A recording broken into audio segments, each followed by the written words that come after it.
आज बात करते हैं रिलैक्सो की।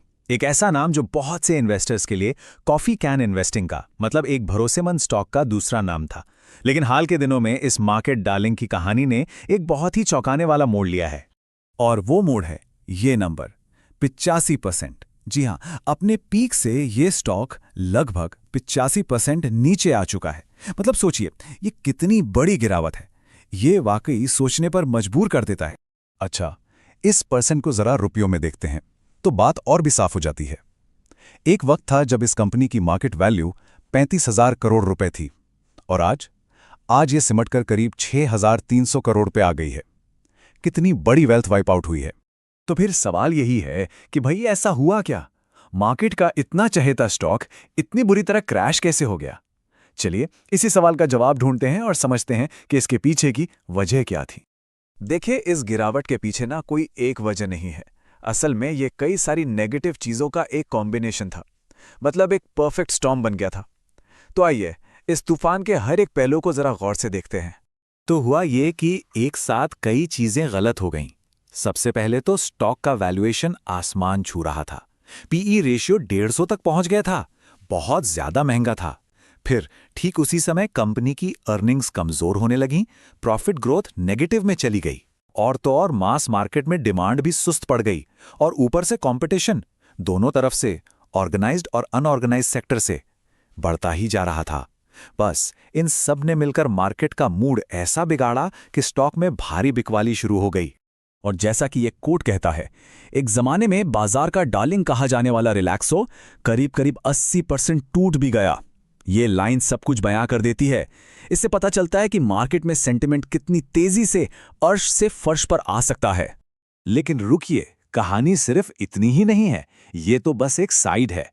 स्टॉक की इस खराब परफॉर्मेंस के बावजूद कंपनी के बिजनेस में कुछ ऐसी बुनियादी ताकतें हैं जिन्हें हम नजरअंदाज नहीं कर सकते। तो चलिए अब सिक्के का दूसरा पहलू भी देख लेते हैं। सबसे पहले तो इसका स्केल देखिए। ये कंपनी हर साल 40 करोड़ जोड़ी फुटवेयर बना सकती है। 40 करोड़! जरा सोचिए ये कितना बड़ा नंबर है। ये एक जबरदस्त प्रोडक्शन पावर है। और बात सिर्फ बनाने की नहीं है, बेचने की भी है। देश भर में 7,000 से ज्यादा रिटेल आउटलेट्स पर रिलैक्सो का सामान मिलता है। मतलब क्या जबरदस्त और फैला हुआ नेटवर्क है इनका। और सिर्फ इतना ही नहीं, कंपनी के अपने 400 से ज्यादा एक्सक्लूसिव ब्रांड आउटलेट्स भी हैं। ये दिखाता है कि जमीन पर इनकी पकड़ कितनी मजबूत है। देखिए, कंपनी की ताकत सिर्फ इंडिया तक ही नहीं है। 25 से ज्यादा देशों में इनकी मौजूदगी है। और इस पूरे ऑपरेशन को सपोर्ट करती हैं इनकी 9 बड़ी बड़ी मैन्युफैक्चरिंग यूनिट्स। इन सब को मिलाकर देखें तो कंपनी में 3,000 करोड़ का रेवेन्यू छूने का दम तो है। तो अब हमारे सामने कहानी के दो बिल्कुल अलग अलग पहलू हैं, है ना? एक तरफ है स्टॉक की ये जबरदस्त पिटाई और दूसरी तरफ है कंपनी की इतनी मजबूत बुनियाद। तो साफ है कि ये स्टॉक अब एक ऐसे चौराहे पर खड़ा है जहां से आगे का रास्ता तय करना किसी के लिए भी आसान नहीं है। चलिए एक बार इन दोनों साइड्स को आमने सामने रखकर देखते हैं। तो एक तरफ है मुश्किलें, जैसे कि लगातार नेगेटिव प्रॉफिट ग्रोथ, बढ़ता हुआ कंपटीशन और सच कहें तो इतनी गिरावट के बाद भी वैल्यूएशन अभी भी थोड़ा महंगा ही लगता है। और दूसरी तरफ है कंपनी की ताकतें, जैसे कि इनकी मैसिव प्रोडक्शन कैपेसिटी, जबरदस्त रिटेल नेटवर्क और सालों से बना हुआ एक भरोसेमंद ब्रांड नेम।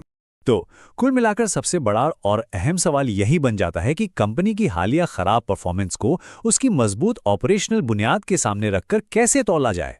इसी बैलेंस में सारा खेल छिपा है। और यही बात हमें इस आखिरी और सबसे बड़े सवाल पर ले आती है। क्या रिलैक्सो एक वैल्यू ट्रैप है? मतलब एक ऐसा जाल जिसमें पैसा फंस सकता है? या फिर ये एक सोया हुआ शेर है जो बस सही मौके का इंतजार कर रहा है?